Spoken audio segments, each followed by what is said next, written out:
నేను నిద్ర లేవకముందే మా మమ్మీ మా చెల్లెలు ఇద్దరు ఇంట్లోకి వచ్చి సైలెంట్గా ఇక్కడ మామిడికాయ ముక్కలన్నీ కోసేస్తున్నారనమాట.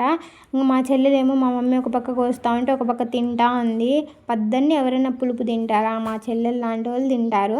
ఇంకా మా మమ్మీ రెసిపీలోకి వచ్చేస్తే ఇట్లా చేయదనమాట. ప్రతిసారి ఒకలాగా చేస్తుంది, ఈసారి మాత్రం డిఫరెంట్గా చేసింది.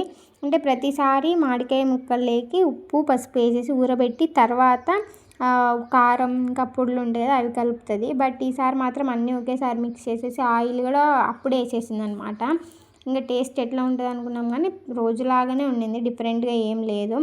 మా మమ్మీ మొత్తం చేసేసిన తర్వాత ఒక ప్లాస్టిక్ పెద్ద బాక్స్లోకి వేసింది. బట్ అది ఫుల్ అయిపోయింది, ఇంకా మిగిలింది అనేసి ఇంకొకటి గాజు బాక్స్ తెచ్చింది మా మమ్మీ. ఇంకా దాంట్లోకి వేసేసి ఇంకా ఆ ప్లేట్ తీసుకున్నాను అనమాట నేను. మా మమ్మీ ఆ రోజు వెజిటేబుల్ సాంబార్ చేసింది, ఇంకా నేనేమో వేడిగా అన్నం చేస్తున్నా.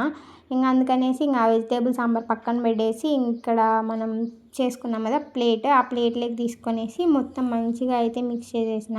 మా తమ్ముడు అన్న బయట ఉన్నాడు, ఇంకా వాడిని పిలిచి వాడికి ఒక ముద్ద పెడతానే పక్కకి వెళ్ళిపోయినాడు అనమాట. మళ్ళీ తినలేదు వాడు, ఇంక నేను కూడా అడగలేదు, మేమే తినేసినాము. ఇంకా మళ్ళీ మా మమ్మీ అడిగితే వాడిని ఇంకొద్దు అన్నాడు. ఇంక నేను మా చెల్లెలే తిన్నామన్నమాట. మా మమ్మీ కూడా అంత ఎక్కువ ఏం తినలేదు. నేను అదే అనమాట మధ్యాహ్నం తినింది, మళ్ళీ కూడా ఏం తినలేదు. ఇంకా నేనేమో ఇక్కడ ఒక పక్క తింటూనే ఇంకో పక్క రీల్స్లో మా చెల్లెలు చికెన్ చూపిస్తూ ఉంటే నాకు చికెన్ కావాలి అంటున్నా. చికెన్ లవర్స్ ఎంతమంది ఉన్నారో కామెంట్ చేయండి. మనకి ఎన్నున్నా చికెన్ అయితే కావాలి కదా. సో అట్లా అనమాట.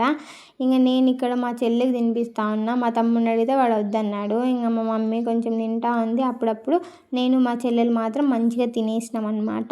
ఇంకా మాకైతే ఇక్కడ ఒక 2 బాక్సులకు వచ్చింది. ఇంకా ఇది ఎన్ని రోజులు వస్తుందో చెప్పలేము.